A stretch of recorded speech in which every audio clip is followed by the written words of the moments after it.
about Meister Tolan coming to see him, in the voice that said he was worried and cross. Rafel knew if he didn't do his sneak, he'd never find out what was going on, and he hated not knowing. The trouble with parents was they never thought you were old enough to know things. They praised you for being a clever boy, then they told you to run away and play. Don't bother your head about grown-up business.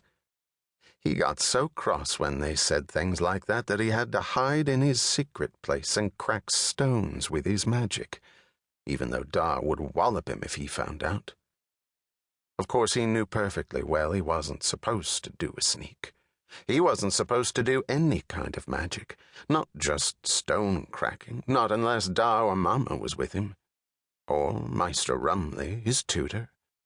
Da and Mama said it was dangerous.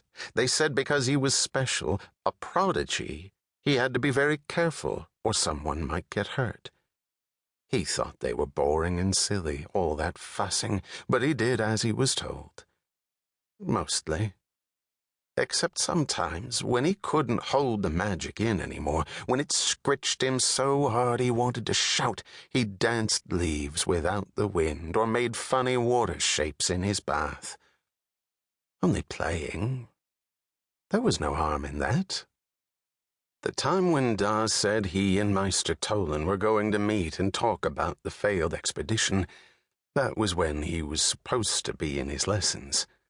But the moment Meister Rumley left him to work some problems on his own and took himself off for a chinwag with Darren, he did the kind of earth magic that helped Mama creep up on a wild rabbit she wanted for supper and fizzled away to the white stone palace. He had to wait until there weren't any comings and goings through its big double doors before he could hide in the tickly yellow lamphor bushes beside the front steps. Waiting was hard. He kept thinking Meister Rumley would find him. But Meister Rumley didn't come, and nobody saw him scuttle into the bushes. Da and Meister Tolan came along a little while after, and he held his breath in case they didn't choose to talk in the palace's ground-floor meeting room, where Da and the Mage Council made important decisions for Lur. But they did. So once they were safely inside, he crawled on his hands and knees between the lamphor and the palace wall until he fetched up right under that meeting-room window.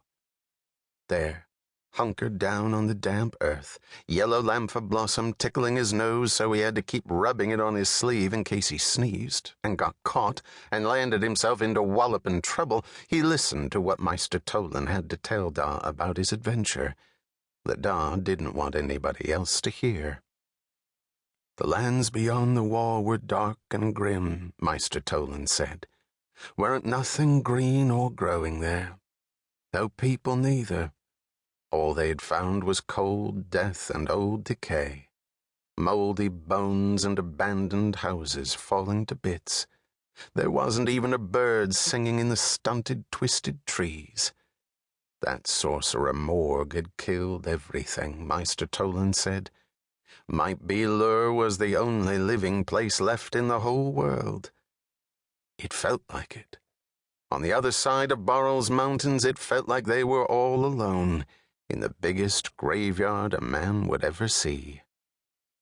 Meister Tolan's voice sounded funny saying that, wobbly and hoarse and sad. Rafel felt his eyes go prickly hearing it. All alone in the world. Meister Tolan was using tricky words, but he understood what they meant. Most every day Mama told him he was too smart for his own good, but he didn't mind that kind of scolding because in her dark brown eyes there was always a smile. Next, Da wanted to know why Meister Tolan and the others had broken their promise and not contacted the General Council through the circle stones they took with them. They couldn't, said Meister Tolan, sounding cross. In the dead lands beyond Barrel's mountains, their magic wouldn't work. Not gentle Ulkin magic, not pushy Duranin magic. They tried and they tried, but they had to do everything the hard way. Just by themselves. No magic to help out. Rafel felt himself shiver cold. No Ulkin magic, the way it was before Da saved